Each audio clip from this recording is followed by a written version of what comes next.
Coucou, c'est Amel. Alors, là j'ai un nouvel exemple, mais cette fois-ci c'est pas tellement un exemple d'une séance en particulier, c'est un exemple lié à des choses qui se passent très très très souvent pendant des séances de lecture akashique. C'est qu'on va recontacter ce qui s'est passé pendant la naissance et que ce faisant, la plupart du temps, parfois ça se fait sur plusieurs séances à la suite, il y a un travail qui se fait sur les choix d'incarnation. Donc, le moment de la naissance, en fait, tel qu'on le conçoit dans le monde de la matière, il s'est passé il y a un certain nombre d'années, 35 ans pour moi, en tout cas à l'heure où je vous parle, 40 ans pour d'autres, 18 ans pour certains, etc. Ça s'est passé à un moment donné, et c'est comme ça que ça s'est passé.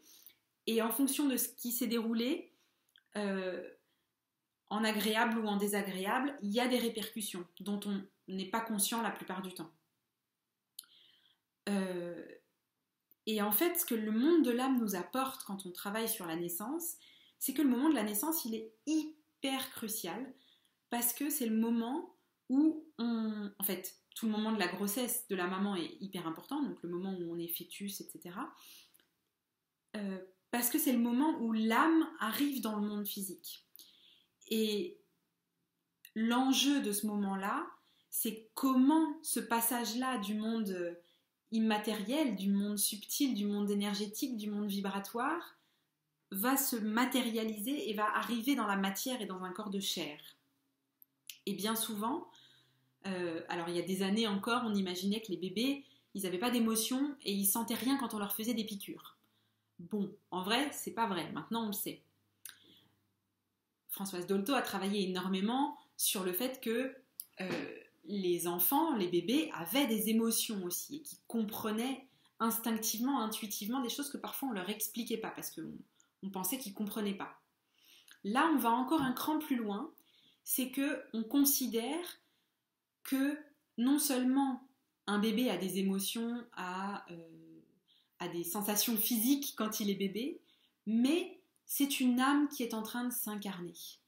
Et du coup, on le conçoit plus comme comme un poupon, comme un morceau de chair dans un corps minuscule tout petit, mais comme une âme qui est venue faire son processus d'incarnation pour expérimenter la joie dans la matière.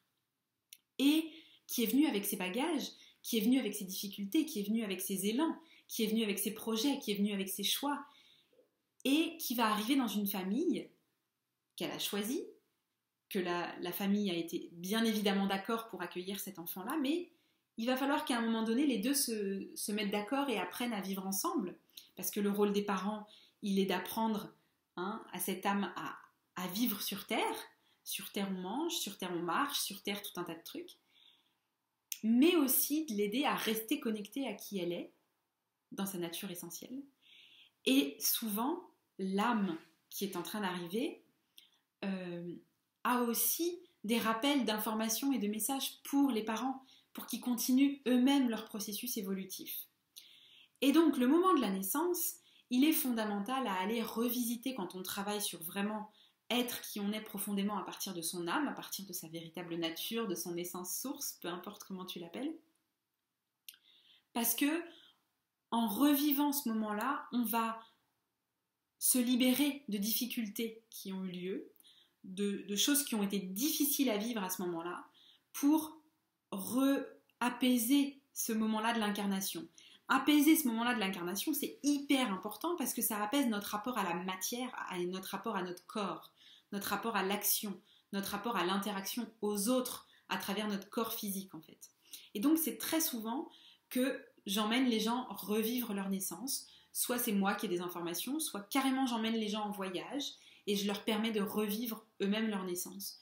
C'est pas un processus qui est très long en soi, c'est un processus qui passe énormément par le ressenti, évidemment, et qui permet de se réancrer sur des choses qui sont fondamentales et de se libérer, en fait, de tout un tas de choses qu'on avait acquises et qu'on avait comprises. Allez, si je vous donne un exemple d'une séance où la personne a revécu sa naissance, à un moment donné, elle a senti des émotions super fortes, de la peur, etc., et je lui ai dit, mais est-ce que ce sont tes émotions? Et elle a bien vite compris que ce n'étaient pas les siennes, qu'en fait, elles appartenaient à son papa.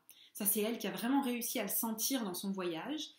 Et elle a pu, en comprenant que c'était les émotions de son papa, aller les regarder un petit peu plus et aller comprendre ce que son papa avait comme émotion au moment de sa naissance. Donc se désidentifier, elle, de ce qu'elle avait absorbé automatiquement à sa naissance, hein, parce qu'elle avait fait corps avec son papa, là, elle avait comme si elle avait absorbé ce que son papa avait comme émotion, alors que en fait c'était les émotions de son papa. Donc là, elle se désidentifiait de ça, et elle pouvait du coup finir son processus de naissance en étant beaucoup plus en paix.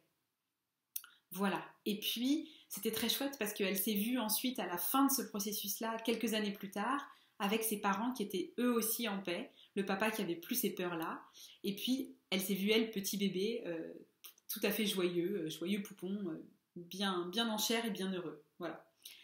Donc ça, c'était un exemple dans ce qui se passe par rapport au processus où on revit sa naissance. Je vais faire une deuxième vidéo là tout de suite sur les choix d'incarnation. Donc je t'invite à aller la chercher si tu as envie de savoir la suite.